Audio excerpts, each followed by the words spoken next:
السلام علیکم ورحمۃ اللہ وبرکاتہ۔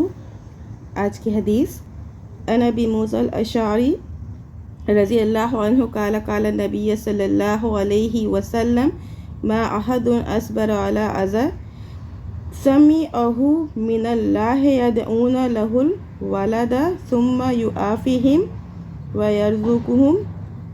صحیح بخاری کتاب التوحید والرد علی جہمیتی وغیرہم باب قول اللہ تعالی ان اللہ هو الرزاق ذو قوۃ المتین۔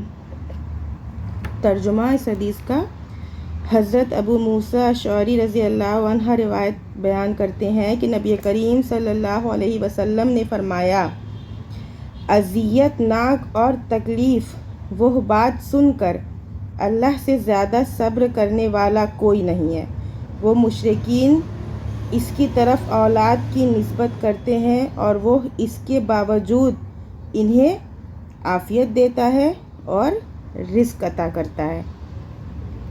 تو یہ حدیث کے فوائد: اللہ زبردست قوت والا ہے، اللہ کی صفت صبر کا ثبوت ملا، اللہ کی صفت سمع کا ثبوت ملا، اللہ کی ذات کو کوئی بھی شخص نقصان نہیں پہنچا سکتا، اللہ تنہا ہے، اس کی کوئی اولاد نہیں ہے، اللہ رازق ہے، اپنے بندوں کو ان کے گناہوں کے باوجود روزی دیتا ہے، مشرکوں اور نافرمانوں کو بھی کھلاتا ہے، پالتا ہے، کیونکہ ہمارا رب انتہائی مہربان ہے۔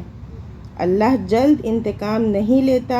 اللہ کی ذات کا احترام بجا لانا چاہیے، اس کی طرف بے بنیاد بات منسوب نہیں کرنا چاہیے۔